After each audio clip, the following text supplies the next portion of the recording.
예, 오늘 오전에 여러분과 함께 나눌 말씀의 제목은 에스겔에게 계시된 네 그룹과 쓸모없는 포도나무입니다. 에스겔에게 계시된 네 그룹과 쓸모없는 포도나무. 지난 시간까지 에레미야와 에레미야 애가의 그 중심 주제로 간략히 말씀을 살펴보았고요. 오늘은 에스겔서로 넘어가겠습니다. 그러면 먼저 말씀을 보겠는데요. 에스겔서 1장 1절에서 3절을 보겠습니다.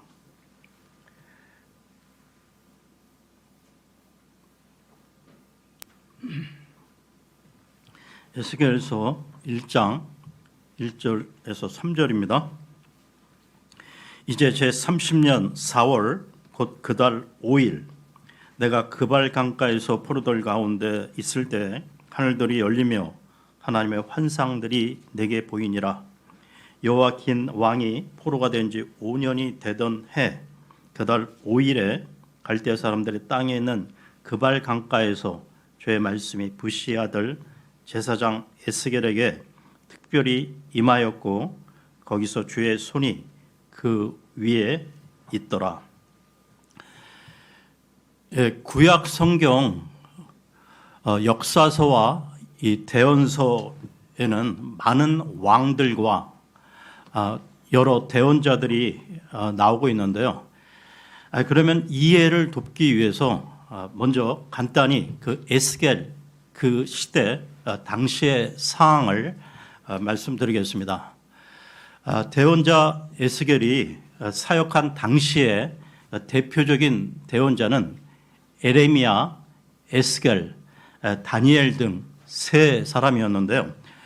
에레미야는 예루살렘 그 함락 이후에도 남유다에 남아 있으면서 사역을 하다가 나중에 이집트로 끌려가 순교한 것으로 알려져 있습니다. 그리고 오늘 살펴볼 에스겔은 이 바빌론의 이 포로로 끌려가 그 포로된 그 유다 백성들에게 말씀을 선포했고요. 그리고 다니엘 역시 포로로 끌려가 이 바빌론의 왕실에서 활동했던 대언자였습니다. 역사서와 대언서를 좀 더 자세히 보게 되면 남유다는 이 바빌론에 세 차례에 걸쳐 포로로 끌려가게 되는데요. 첫 번째는 BC 605년으로 다니엘과 그 밖에 그 귀족 출신들이 잡혀갔습니다. 두 번째는 BC 597년으로 이때 여호와킨 왕과 에스겔이 그 백성들과 함께 잡혀가게 됩니다. 그리고 세 번째는 BC 586년으로 유다 마지막 왕인 그 시드기야가 잡혀갔으며 예루살렘 도성과 성전이 파괴됨으로 완전히 멸망하게 된 것이죠. 오늘부터 살펴볼 에스겔서는 총 48장으로 되어 있는데 하나님으로부터 받은 많은 환상 계시가 기록되어 있습니다. 에스겔서는 신약의 요한 계시록과 같이 환상 계시의 책으로 수많은 상징이 나오고 있는데요. 그래서 이 에스겔서를 읽다 보면 누구나 언뜻 이해하기가 쉽지 않다는 것입니다. 조금 전 언급했듯이 에스겔이 대언자로 이 사역을 시작했을 때는 아직 그 예루살렘이 완전히 함락되기 이전인데요. 그래서 에스겔서 1장에서 24장까지는 유다의 임할 심판을 말하고 있습니다. 그리고 25 25장에서 32장까지 25장에서 32장까지는 유다를 대적한 이방 나라에 대한 심판을 예언하고 있는데요. 즉 암몬, 모압, 에돔, 블레셋, 두로, 시돈, 이집트에 대한 예언이 기록되어 있습니다. 그리고 33장 이후에서는 이스라엘과 유다에 대한 천년 왕국에서의 완전한 회복을 말하고 있습니다. 그러면 에스겔서의 내용으로 들어가겠는데요. 에스겔은 이 하나님이 보여주신 다음과 같은 환상을 보게 됩니다. 에스겔서 1장 4절에서 10절을 보겠습니다. 1장 4절에서 10절입니다. 내가 보니 보라 북쪽에서 해오리 바람과 큰 구름과 스스로를 감싸고 있는 불이 왔는데 그것의 주변에 광채가 있었으며 그것의 한가운데 곧 그 불의 한가운데로부터 호박색을 띤 것 같은 것이 나오고 또 그것의 한가운데로부터 살아있는 네 창조물의 모습이 나오더라. 그들의 모양이 이러하니 곧 그들이 사람의 모습을 가졌더라. 그들이 각각 네 얼굴을 가졌고 각각 네 날개를 가졌더라. 그들의 발은 고든 발이요 그들의 발바닥은 송아지 발바닥 같더라. 그들이 빛나는 놋 같은 색깔로 빛을 내더라. 또 그들이 그들의 네 측면에 있는 그들의 날개들 밑에 사람의 손들을 가지고 있더라. 그들 넷이 얼굴과 날개를 가졌는데 그들의 날개들은 서로 연결되어 있더라. 그들이 갈 때에는 돌이키지 아니하며 각각 앞으로 곧게 나아가더라. 그들의 얼굴 모습으로 말하건대 그들 넷이 사람의 얼굴과 오른쪽으로 사자의 얼굴을 가졌으며 또 왼쪽으로 소의 얼굴을 가졌고 또 독수리의 얼굴을 가졌더라. 에스겔은 네 창조물의 환상을 보았는데요. 그렇다면 이들의 정체는 누구인가? 에스겔은 이들에 대해 다음과 같이 말하고 있는데요. 계속해서 에스겔서 10장 14절에서 20절을 보겠습니다. 10장 14절에서 20절입니다.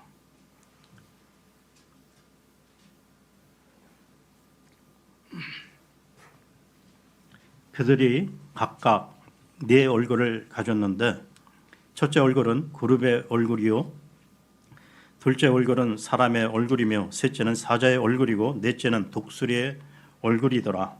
그룹들이 들렸는데 이것은 내가 그 발 강가에서 본 살아있는 창조물이라. 그룹들이 갈 때에는 그 바퀴들도 그들 곁에서 갔고 그룹들이 자기 날개들을 들어 올리고 땅을 떠나 올라갈 때에는 그 동일한 바퀴들도 그들 곁에서 돌이키지 아니하였으며 그들이 서면 이것들도 섰고 그들이 들리면 이것들도 스스로를 들어 올렸으니 이는 살아있는 창조물의 영이 그것들 안에 있었기 때문이더라. 그때 주의 영광이 그 집의 문지방을 떠나 그룹들 위에 서니 그룹들이 자기 날개들을 들어 올리고 내 눈 앞에서 땅을 떠나 올라가더라. 그들이 갈 때 바퀴들도 그들 곁에 있었으며 그들이 각각 주의 집의 동쪽 문 입구에 서 있더니 이스라엘의 하나님의 영광이 위에서 그들을 덮었더라. 이것은 내가 그발 강가에서 이스라엘 하나님 아래에서 본 살아있는 창조물이라. 그들이 그룹인 줄 내가 알았노라.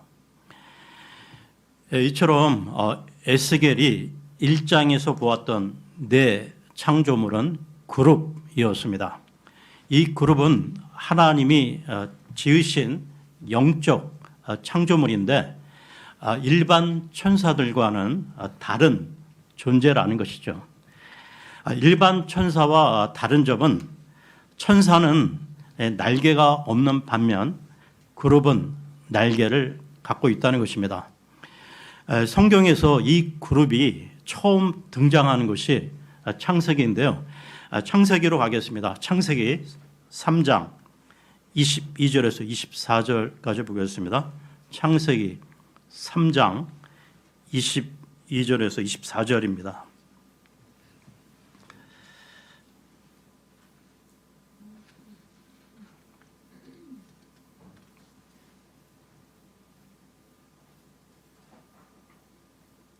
주 하나님께서 이르시되 보라 남자가 우리 중에 하나같이 되어 선악을 알게 되었도다. 이제 그가 자기 손을 들어 생명나무에서 나는 것도 따서 먹고 영원히 살까 염려하노라 하시고 그런 까닭에 주 하나님께서 에덴의 동산에서 그를 내보내사 그의 출처가 된 땅을 갈게 하시니라. 이같이 그분께서 그 남자를 쫓아내시고 에덴의 동산 동쪽에 그룹들과 사방으로 도는 불타는 칼을 두고 생명나무의 길을 지키게 하시니라. 예, 이 그룹에 대해서 요한계시록에서도 나오고 있는데요. 요한계시록 4장으로 하겠습니다. 요한계시록 4장 6절에서 8절까지 보겠습니다. 요한계시록 4장 6절에서 8절입니다.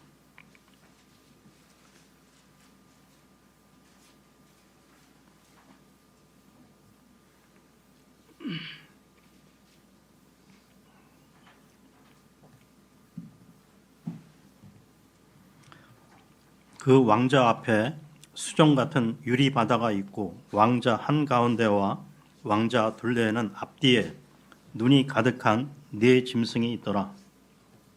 첫째 짐승은 사자 같고 둘째 짐승은 송아지 같으며 셋째 짐승은 사람 같은 얼굴을 가졌고 넷째 짐승은 날아다니는 독수리 같더라.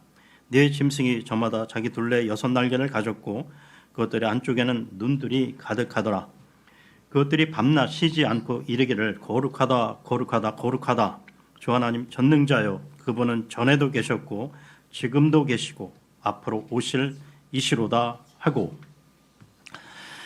그러면 이 그룹들의 역할은 무엇이었을까요? 그룹들은 하나님의 왕자 주위에서 하나님과 함께하는 영적 존재들인데요. 하나님의 영광과 신성을 드러내는 일을 하고 있습니다. 하나님께서 출애굽 이후 이 모세에게 성막을 만들게 했을 때에도 그룹의 위치는 지성소 안, 언약궤 위였는데요. 그 이후 솔로몬도 성전을 건축하면서 지성소 안에 두 그룹을 만들었습니다. 이 말은 그룹들이 하나님의 왕자를 호위하는 모습을 상징적으로 보여주고 있는 것이죠. 그러면 이 하나님께서 주관하시는 통치와 그룹과 관련해 시편으로 가겠습니다. 시편 99편 1절을 보겠습니다. 시편 99편 1절입니다.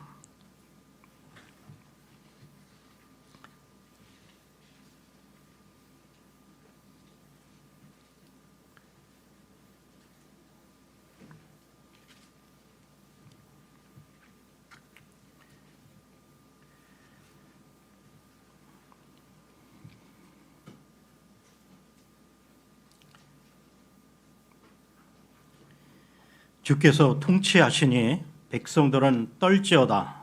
그분께서 그룹들 사이에 앉아 계시니 땅은 흔들릴지어다. 이처럼 그룹들은 하나님의 통치하심을 돕는 역할을 하고 있음을 보게 됩니다. 또한 이 그룹들은 우리 주 예수 그리스도의 지상 사역과도 밀접한 연관성을 맺고 있는데요.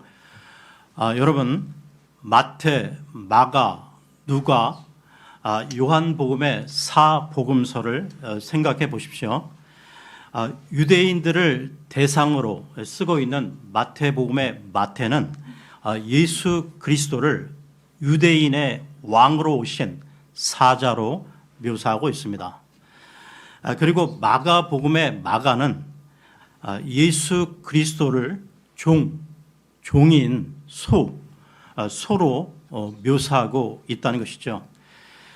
그리고 누가복음의 누가는 예수 그리스도를 완전한 사람, 인간으로 묘사하고 있으며 요한복음의 요한은 예수 그리스도를 전능하신 하나님으로서 독수리로 묘사하고 있다는 것입니다.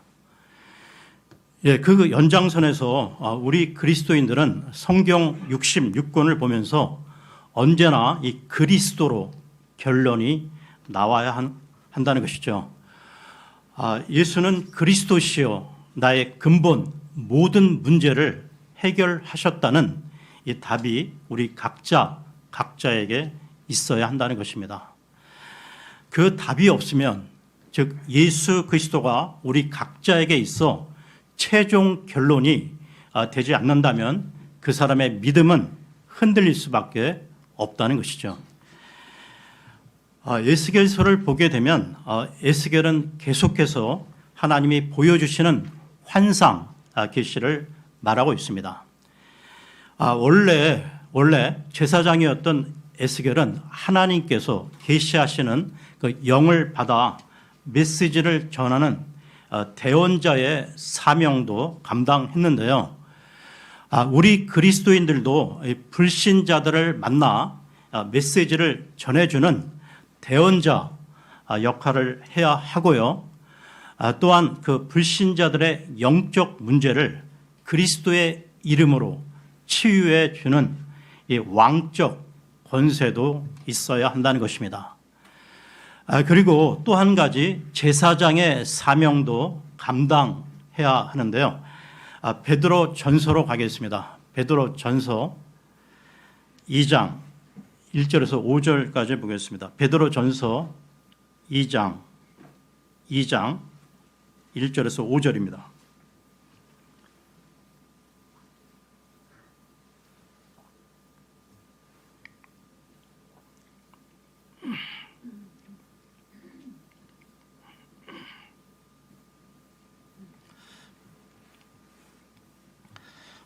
그러므로 모든 악의와 모든 교활함과 위선과 시기와 모든 비방하는 말을 버리고 새로 태어난 아기들로서 말씀의 순수한 젖을 사모하라. 이것은 너희가 그 젖으로 말미암아 성장하게 하려 함이라. 너희가 주께서 은혜로우신 것을 맛보았으면 그리하라. 참으로 사람들에게는 거부당하였으나 하나님께는 선정받은 돌 곧 보배로운 산돌이신 그분께 나아와 너희도 살아있는 돌들로서 영적 집으로 건축되고 예수 그리스도를 통해 하나님께서 받으실 만한 영적 희생물을 드리는 거룩한 제사장이 되었도다. 그러면 다시 에스겔서로 돌아오겠습니다. 에스겔서의 배경은 이스라엘이 이 바빌론의 포로 생활을 하던 때로 이스라엘 그 백성들의 고통을 보시고 하나님께서 에스겔에게 환상 계시와 비전을 보여주셨는데요. 하나님의 계시를 받은 대언자 에스겔, 이 에스겔의 그 이름의 그 뜻은 하나님께서 나를 강하게 하신다, 하나님께서 단련시키신다라는 뜻을 갖고 있는데요. 여러분, 구원받은 우리 그리스도인들에게도 문제는 끊임없이 계속해서 찾아온다는 것입니다. 그러나 그 문제들은 우리를 강하게 단련시키기 위해 하나님께서 허락한 것임을 잊지 마십시오. 그러니까 어려운 고난, 이 문제를 통해 단련받아야 하나님께 쓰임 받을 수 있게 된다는 것입니다. 나 자신을 이 강하게 하시려고 문제를 주셨다는 이 믿음을 가지게 되면 생각이 바뀌게 되고, 생각이 바뀌면 이 문제를 바라보는 눈이 바뀌게 된다는 것이죠. 결국 문제를 바라보는 눈이 바뀌면서 문제가 더 이상 문제거리가 되지 않는다는 것이죠. 조금 전 그 에스겔서 1장에서 내 창조물, 그 그룹들의 그 환상을 보았던 에스겔은 하늘 궁창으로부터 음성을 듣게 되는데요. 에스겔서 1장 25절에서 28절을 보겠습니다. 에스겔서 1장 25절에서 28절입니다. 그들이 서서 자기 날개들을 내렸을 때 그들의 머리들 위에 있던 궁창에서부터 음성이 나더라. 그들의 머리들 위에 있던 궁창 위에 사파이어 돌 같은 모양의 왕자의 모습이 있었고 그 왕자의 모습 위에는 위로 그것 위에 사람의 모양을 닮은 모습이 있더라. 또 내가 보니 그분의 허리 모양으로부터 위는 마치 속에서 사방으로 불타는 불의 모양과도 같았고 호박색과도 같았으며 내가 보니 그분의 허리 모양으로부터 아래는 마치 불의 모양 같았고 그것이 사방의 광채를 가지고 있더라. 사방으로 퍼지는 그 광채의 모양은 비 오는 날 구름 속에 있는 무지개 모양 같았더라. 이것은 주의 영광의 모습을 가진 모양이더라. 내가 그것을 볼 때 얼굴을 대고 엎드려 말씀하신 분의 음성을 들으니라. 궁창, 이 하늘로부터 그 음성을 들은 에스겔은 왕자의 그 모습 위로 사람의 모양을 보게 되는데요. 그분이 바로 하늘 왕자 오른편에 앉아 계신 예수 그리스도이십니다. 이 부분을 통해 예수님께서 이 땅에 육신의 몸을 입고 오시기 훨씬 이전부터 하늘 왕자 오른편에 앉아 계셨다는 것을 알 수 있는데요. 빌립보서로 가겠습니다. 빌립보서 2장 6절에서 8절까지 보겠습니다. 빌립보서 2장 6절에서 8절입니다.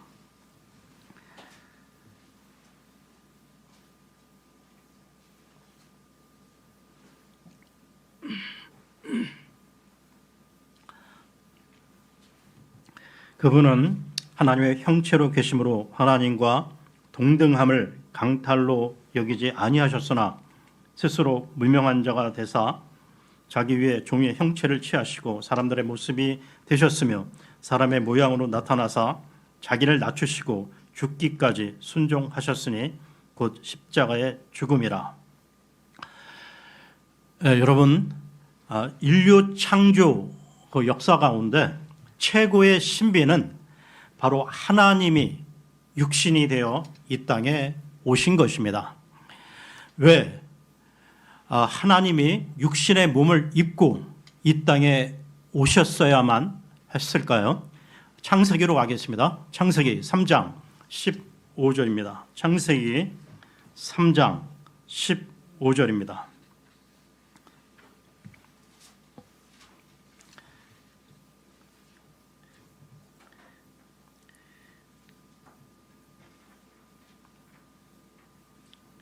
내가 너와 여자 사이에 또 네 씨와 그녀의 씨 사이에 적개심을 두리니 그 씨는 네 머리를 상하게 할 것이요 너는 그의 발꿈치를 상하게 할 것이니라 하시고, 여자의 씨인 예수 그리스도는 창세기 3장의 문제, 즉 인간이 하나님의 말씀을 거역하고 하나님을 떠난 그 근본 문제를 해결하시려고 이 땅에 오셨던 것입니다. 이 세상 그 인간의 그 갖가지 오만 가지 그 문제들은 하나님을 떠난 근본 문제에서 시작됐는데요. 그러니까 인간은 예수 그리스도를 통해 하나님을 만나면 인생의 근본 문제, 죄와 영원한 형벌의 문제를 해결받고 영원한 생명을 보장받게 됩니다. 죽음 이후에 그 내세뿐만 아니라 이 땅에서도 예수 믿는 사람들은 행복의 그 척도 기준이 세상 사람들과는 다를 수밖에 없는데요. 그리스도인들은 불신자들과 생각, 가치관, 삶의 목적 등 많은 것이 다르기 때문입니다. 그러면 다시 에스겔서로 돌아와서요. 에스겔서 15장 1절에서 6절까지 보겠습니다. 에스겔서 15장 1절에서 6절입니다.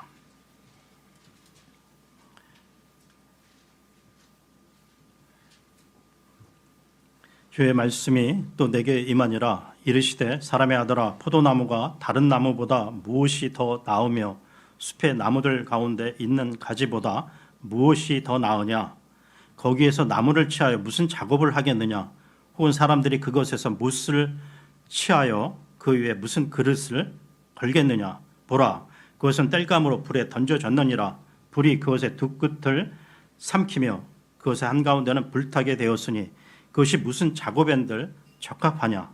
보라, 그것이 온전할 때에 어떤 작업에도 적합하지 아니하였거늘 하물며 불이 그것을 삼킴으로 그것이 불타게 되면 무슨 작업엔들 적합하겠느냐? 그러므로 주 하나님이 이같이 말하노라.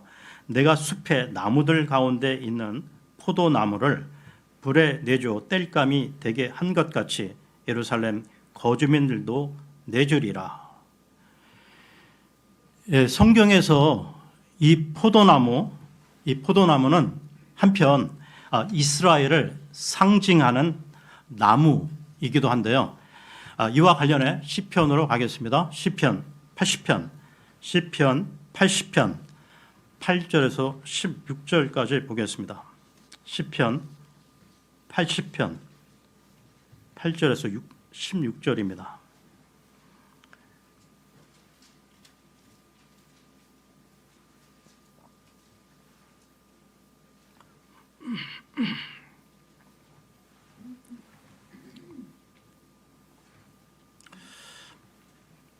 주께서 포도나무 한 그루를 이집트에서 가져다가 이교도들을 쫓아내시고 그것을 심으셨나이다.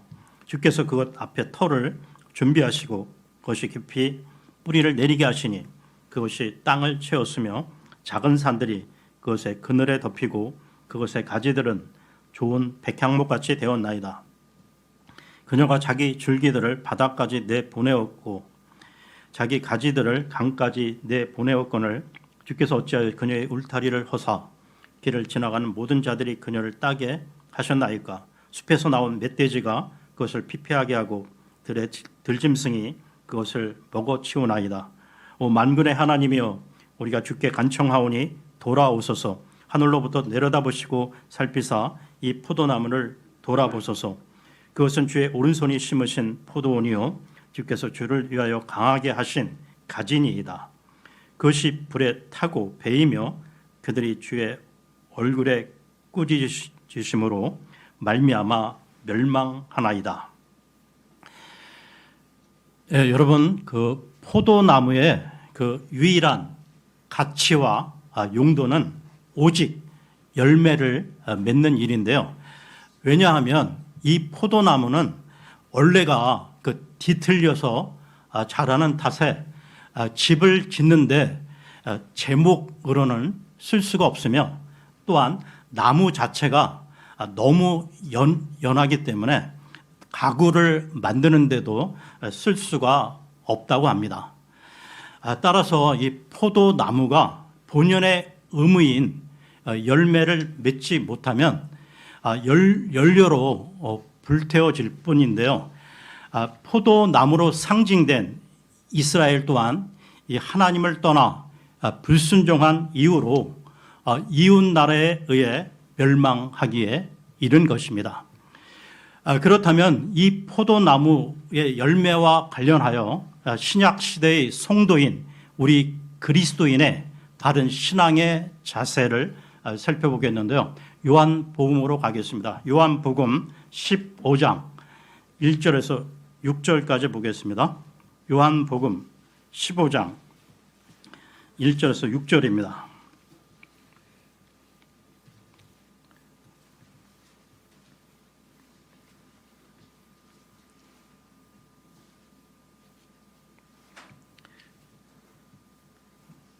나는 참 포도나무요 내 아버지는 농부시니 내 안에서 열매를 맺지 아니하는 모든 가지는 그분께서 제거하시고 열매를 맺는 모든 가지는 깨끗하게 하사 그것이 더 많은 열매를 맺게 하시느니라.